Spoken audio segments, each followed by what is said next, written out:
Meus cumprimentos ao Instituto Histórico e Geográfico de São João del Rei e a todos os seus integrantes, todos aqueles que estão nos assistindo. O Instituto Histórico e Geográfico, em época de pandemia, para se manter atualizado no tempo, como uma regra geral, ele quer discutir um pouquinho sobre tecnologia da informação, né? E o confrade presidente Paulo Souza Lima indicou-me para essa conversa sobre ferramentas utilizadas na internet, em plataformas virtuais, e até chegarmos a tratar um pouquinho sobre a inteligência artificial, esse grande desafio em nosso cotidiano, né? Principalmente nessa fase pandêmica, onde ela tem sido tão largamente utilizada. Agradeço, pois, o convite, senhor presidente. Eu devo iniciar renovando às famílias das vítimas dessa pandemia os nossos sentimentos de tristeza pelo passamento de tantas pessoas. Mas também, por outro lado, devo parabenizar aos trabalhadores na saúde, né, na pesquisa, na rede hospitalar, pela luta em prol de nossa vida e contra essa ameaça letal. Eu costumo dizer que se o coronavírus não fosse trágico, ele seria o detetor de um recorde a ser inscrito no Guinness. Um pequeno agente, ele prendeu com tornozeleiras sanitárias as maiores potências bélicas e científicas do mundo e colocou os seus cidadãos em cumprimento de uma pena restritiva de liberdade, sem direito, inclusive, a abraçar os seus entes queridos. E assim como em todas as searas, inclusive no nosso Instituto de Preservação da Memória e da História, na saúde, no que tange ao enfrentamento dessa doença terrível, nós passamos a compreender que a evolução tecnológica é a melhor ferramenta, tanto para a busca daquilo que vai nos salvar, quanto para a guarda e o tratamento, né, de informações e de documentos necessários para a visualização do todo o contexto dessa situação tão terrível vivenciada, especialmente esses efeitos do isolamento e do distanciamento postos pela Covid-19 a nós, seres humanos, que somos seres que necessitam estar compartilhando a todo momento com as outras pessoas, né? A tecnologia da informação está apta, desde já, a nos ajudar a preservar esses dados, até mesmo guardando-os de uma forma muito segura nas nuvens, e eu explicarei como funciona isso daqui a pouco, para que esta geração e as futuras gerações saibam, conheçam tudo aquilo pelo qual estamos no momento passando. E é nesse sentido a nossa conversa em torno de 15 minutos. Estamos numa espiral evolutiva em termos de inteligência artificial. É uma nova fronteira de uma nova era na qual a tecnologia da informação vai impactar de uma forma bastante positiva em todas as atividades humanas, né? O que nós tínhamos até hoje como uma escrita que aos nossos olhos, aos olhos de quem escreve, aos olhos de quem lê, ela é alfabética, em diversos idiomas, constituída de letras, sílabas, palavras, traços e sentenças e orações, nós estamos cada vez mais migrando para um outro conceito, que é o conceito da linguagem matemática, né? Numa nova forma de expressão, que é a expressão compreendida e utilizada pelo mundo computacional. Pois bem, a evolução social faz o mundo passar por profundas mudanças geofísicas, comportamentais e sociais, resultando em benefícios para a humanidade. Desde a invenção da roda, passando pela expansão dominial e das grandes navegações, até a ciência que nos leva ao genoma humano, né? Da escrita rupestre de nossos antepassados em cavernas, até os atuais e complexos softwares de computação que possibilitam cirurgias via internet por robôs comandados a longa distância. São conquistas inimagináveis até o momento em que se materializaram, em que aconteceram. E a cada uma delas, muito se pensou sobre qual seria a repercussão na sociedade, nos empregos, no modo de vida. Vimos novas funções, novos empregos, nessa terceira fase da evolução, principalmente, que é a da área da computação. E atualmente já estamos um passo à frente, na quarta fase, como eu costumo dizer, que é a fase da inteligência artificial, na qual a máquina, por seus sistemas, substitui o ser humano no trabalho mecânico, repetitivo, numa inteligência que é realmente artificial. A inteligência humana, a cognitiva, a natural, ela será reservada, como sempre foi, à criatividade, ao pensar, ao comando. E o resultado esperado serão a otimização dos serviços, a flexibilidade na atuação de várias frentes de trabalho, a forma interativa e em tempo real, a segurança na prática de vários atos, a economia também altamente positiva e uma ausência de erros, como por exemplo um texto que fabriquemos no nosso instituto, ele já é automaticamente corrigido de forma veloz, né? Então o conhecimento continuará a existir, a exigir estudos e aprimoramentos, não há dúvida. As anotações manuais também. Porém, a pesquisa, a compilação, a formatação dos dados e a sua utilização sofrerão, como já sofrem, impactos irreversíveis, porém positivos, ao que penso. Um exemplo disso, durante esta pandemia, inúmeros museus mundo afora disponibilizaram seus acervos virtualmente e até em 3D. Os institutos também serão diferentes nessa medida. Então é preciso pensar, prever e prover. E, como eu sempre digo nas palestras que faço no judiciário, é necessário que todas as instituições tenham aqueles líderes que efetivamente busquem trazer a instituição para esse mundo do presente, mesmo que preservando o conhecimento do passado, o que é o mais importante. A tecnologia da informação, ela exige que os seus sistemas sejam eletrônicos, que os seus documentos sejam digitais ou digitalizados, né? E ela estará cada vez mais no centro do desenvolvimento do ser humano em todas as suas atividades, isso não há dúvida. Doravante, já daremos um prosseguimento a uma viagem a um futuro que não tem retorno. Desde 2016, o Judiciário Mineiro tem desenvolvido a cultura digital e durante a pandemia ela nos ajudou muito. De março até setembro, o Judiciário não parou. Produzimos 23 milhões de atos processuais e mais de 1 milhão de sentenças de juízes de primeiro grau e acórdãos de desembargadores no Tribunal de Justiça. Isso através do trabalho remoto, via sistemas e plataformas que nos possibilitaram esse tipo de atividade, né? Passando pela área de meio e de suporte, como são as secretarias de juízo, as secretarias do tribunal, e com a participação direta de todos os operadores do direito, os advogados, os promotores, os procuradores, os defensores e as próprias partes, quando necessário. Desde 2016, nós dominamos a tecnologia para criar os robôs de interesse do judiciário, né? Que são programas, nossos ajudantes, rápidos e silenciosos, porém seguros e obedientes ao que lhes propomos. Os dois mais importantes que eu gosto de citar, o ágil e o radar. Não os enxergamos, não os conhecemos pessoalmente, e sim na virtualidade, mas estão sempre nos ajudando e muito. Aos olhos de quem usa caneta tinteiro, como eu até hoje, esta fase da inteligência artificial, ela pode parecer muito dificultosa. Não é. Atualmente, aventurar-se no mundo da comunicação à distância, em tempo real, interagir em reuniões online, na virtualidade das videoconferências e até outras atividades criativas via softwares disponíveis, né, na rede mundial de computadores, tornou-se muito simples.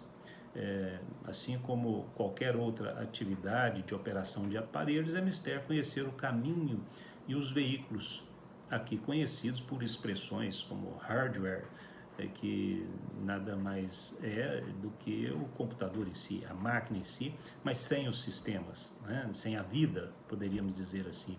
Softwares, que são sistemas já colocados, que dão vida ao computador, que o fazem funcionar, que o fazem interagir com outras máquinas no mundo soft, no mundo de sensibilidade e não de materialidade, né? Como eu costumo dizer, vamos guardar os nossos dados em nuvens que nós não enxergamos, mas que estão lá à disposição, e quando precisamos, nós temos um sistema que busca todas essas informações, todas essas combinações, e nos trazem de volta. Evidentemente, o linguajar, a forma de expressão, não é a nossa alfabética. Ela é uma forma aritmética, uma forma matemática, como veremos daqui a pouco. Mas o importante é que está no mundo virtual, no mundo que nós não apalpamos, né? Villain Flusser, um filósofo nascido em Praga e imigrado ao Brasil em 1941, naturalizando-se em 1950, ele foi docente de filosofia de ciência e de teoria da comunicação na Universidade de São Paulo na década de 60 e 70. Antes dessa epopeia computacional, ele já escreveu o Comunicologia e Reflexões sobre o Futuro.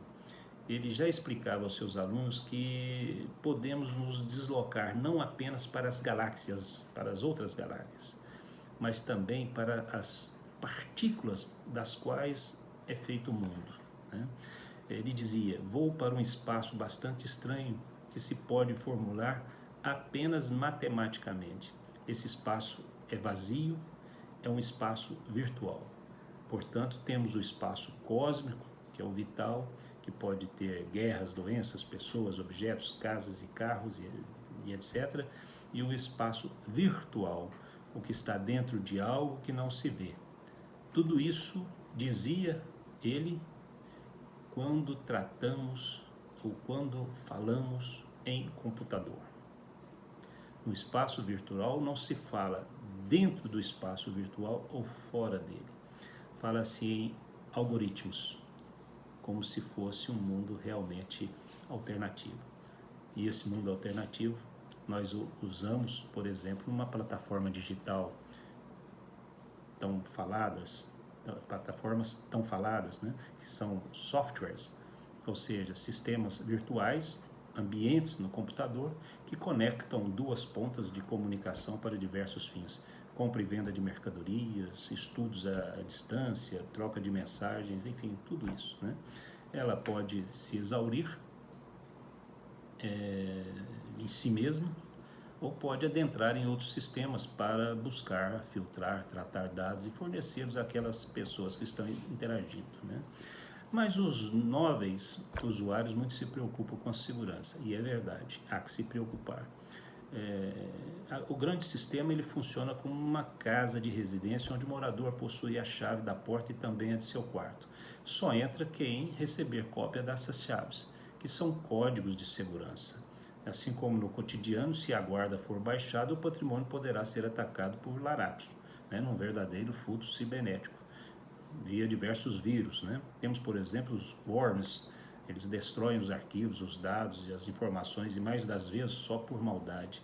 Nós temos sequestradores de computador e que cobram resgate para devolver a sua memória. Nós temos aquele vírus que bloqueia e modifica os dados do usuário sem que este se perceba da situação, né? E temos também os usados pelos hackers para espionagem na memória do computador e obter senhas, dados de cartões e etc. O mundo cibernético, como no mundo material, ele possui vigilantes, robôs virtuais que impedem a entrada desses inconvenientes visitantes em nosso computador. São filtros, são antivírus que devem ser usados. Então, a conclusão que se chega é que segurança e cuidado servem tanto ao mundo físico quanto ao virtual. A internet tem o seu lado bom, mas tem também o seu lado ruim. Por isso, o mundo virtual, onde habita a inteligência artificial, tem suas regras, seus sistemas que devem ser observados, né? E vem a pergunta: mas o que é uma inteligência artificial? Podemos responder que a inteligência artificial é um software, ou vários deles, que utilizam padrões colocados pela inteligência humana. e a inteligência artificial realiza tarefas para as quais foi programada, como, por exemplo, identificar similares, comparar, tratar e fazer montagens de assuntos que se pretenda, né, a ela submeter. Então, usa o princípio matemático do ábaco, segundo o qual o número e a qualidade de informações que são alocadas num determinado cofre, né, eles podem ser mudados, podem ser alterados, podem ser combinados, mas ao final eles serão reproduzidos quantitativamente da mesma forma, né? Ele vai sair, ainda que sob diferentes formas de expressão, codificado de forma binária, que é a língua matemática que o computador entende. São dois números, 0 e 1, e usados como símbolos que, reproduzidos sobre várias combinações, formam a língua que o computador entende, né? A ficção científica explorou muitos filmes, através de filmes, muito a inteligência artificial. Acho que todos nós assistimos Blade Runner, O Caçador de Androides, AI, Inteligência Artificial, Matrix, O Exterminador do Futuro, Uma Odisseia no Espaço, né? Acredito que o nosso confrade desembargador Rogério Medeiros assistiu. Hoje é um homem da alta tecnologia, né? A ciência registra que em 1943 Warren e Walter escreveram como redes neurais com raciocínio artificial de cunho aritmético, e fizeram a comparação com o nosso cérebro e as transmissões do nosso cérebro, as sinapses, né? Daí veio o SINARC, simulando sinapses cerebrais dentro de computadores. Em 1952, a IBM criou o sistema que enfrentava humanos em jogos de dama e ganhava. Em 56, o termo inteligência artificial foi utilizado pela primeira vez. Em 58 já surge a primeira linguagem de programação de computador. A programação é exatamente aquilo que o usuário vai colocar na memória do computador para que ele responda aquilo e a demanda que o usuário lhe fará. Em 1964 foi criada a doutora Elisa, né, uma psicanalista que dava respostas baseadas em palavras-código, sob uma estrutura sintática. Em 69, o primeiro robô com fala, movimento e autonomia, ainda que muito simples. Nas décadas de 80 e 90 vieram os microprocessadores e os grandes computadores japoneses. Em 97, o computador Deep Blue, que calculava e calcula ainda matematicamente suas jogadas, derrotou o Kasparov no xadrez. Em 2002 já vieram os robôs limpeza para casa, que as donas de casa tanto gostam, e os donos também em época de pandemia, porque nós também limpamos as nossas casas, ajudamos as nossas esposas nesse tipo de atividade, né? Depois, robôs em formas de animais, inclusive para a procura de objetos perdidos em avalanches, seres humanos soterrados, animais soterrados, né? Em busca em terrenos difíceis. Em 2016, o AlphaGo venceu o campeão mundial de tabuleiro e o seu algoritmo aprendeu observando outras partidas de outros jogadores, né? E hoje temos inteligência artificial nos carros que estacionam sem motorista, viajam em estradas sem que o motorista toque no volante, e carros que seguem percursos programados, né? Portanto, a inteligência artificial está em muito da sociedade, naquilo que é eletrônico. Porém, continua sendo uma repetidora de ideias, algoritmos, ou seja, instruções em códigos que são seguidas por aquele robô dentro de uma programação prévia, e tudo dentro de uma linguagem. E como que é essa linguagem? Cada símbolo é chamado de bit, e 8 bits agrupados formam um byte, e o byte pode representar uma sílaba, uma palavra, uma letra, um espaço em branco no teclado do computador. Então, quando digitamos no teclado uma frase, na realidade o sistema do computador está lendo inúmeros códigos formados pelos números 0 e 1, dispostos de forma organizada segundo o programa criado para o software instalado. Por isso a linguagem computacional é matemática, por isso ao contratar internet vem escrito que a velocidade é de X megabytes, ou seja, a capacidade de transmissão desses números, desses dados, né, pelas diversas formas, né?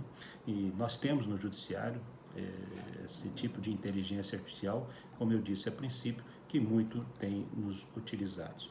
Porém, para que toda essa tecnologia seja usada e bem usada, eu disse e repito, os documentos precisam ser digitais ou precisam ser digitalizados. Fato é que essa crise nos levou à compreensão de que precisamos aprimorar ainda mais toda essa tecnologia que nós temos à disposição. E vamos aprimorar. No futuro chegaremos a lugares nunca antes visitados, quer para o nosso interior corporal, quer para o infinito universo. Como dizia o Capitão Kirk, da Enterprise, na década de 70, naquele seriado Viagem às Estrelas. Fato é que o futuro já chegou, está logo ali e devemos usar a tecnologia da informação, a inteligência artificial, como ponte para alcançá-lo. Se não o fizermos, na medida necessária e suficiente, permaneceremos na borda do passado da sociedade e tornar-nos-emos obsoletos, ultrapassados. Sinto uma correlação muito forte entre o futuro da humanidade, a tecnologia da informação com seus derivativos e a utopia que é filosófica, descrita por Behe, citada por Galeano, mas também a científica, de Villain Flusser. A mente humana é feita para ir atrás do novo, do evolutivo, que é sempre utópico, porque está sempre à nossa frente aquilo que nós necessitamos. E jamais chegaremos até o ponto final desejado, porque ele sempre se deslocará mais para o futuro e assim sempre seremos forçados a buscar novas ferramentas em novas descobertas. E o mais importante, descobriremos que o ponto de realização do bem de nossa existência nunca chegará. Será como o horizonte inatingível, né? Assim é a tecnologia da informação. Nós vamos evoluir muito e efetivamente nem sabemos, nem temos ideia de onde poderemos chegar. E continuaremos, porque assim evoluiremos e poderemos ir além no universo, quer para o cósmico, quer para o nosso interior, em descobertas fantásticas que serão continuamente escritas e ficarão guardadas em papel ou nas nuvens em nosso instituto e nos demais institutos científicos, se for o caso, para as gerações vindouras. O importante é o aculturamento digital da sociedade, né? A partir da base escolar. E tudo isso é óbvio dentro de uma sistemática ética, uma sistemática de segurança, mas principalmente para preservar o meio ambiente. Nós convertemos em torno de 3% do movimento do Judiciário Mineiro, 3% do movimento Judiciário Mineiro. E só com essa conversão de físico para digitais dos processos, desses 3%, nós deixamos de derrubar 4.000 árvores adultas de eucalipto, de utilizar 3 bilhões e 400 milhões de litros de água e 20.000 resmas de 500 folhas de papel A4, só com esses 3%. Então imaginem o que representa o mundo virtual para a ecologia, né? E para nós, do Instituto Histórico e Geográfico, com certeza nós teremos as oportunidades de fazer, por exemplo, reuniões híbridas. Aqueles que puderem participar física e presencialmente, farão. Mas para aqueles como nós, no meu caso, correspondente, que moramos fora, poderemos participar dessa maneira de videoconferência com a mesma intensidade que os confrades e as confreiras que estejam presentes. Isso é o que eu tinha a dizer de uma maneira bastante superficial e coloco-me à disposição de todos aqueles que queiram conversar um pouco mais sobre esse assunto tão palpitante. Mais uma vez, ao presidente Paulo de Souza Lima, meus agradecimentos pelo convite, né? E uma boa semana para todos. Apenas saiam à rua se realmente necessitarem e, ao fazê-lo, usem os cuidados de higiene e os cuidados sanitários, principalmente a máscara, para a segurança de todos nós. Muito obrigado.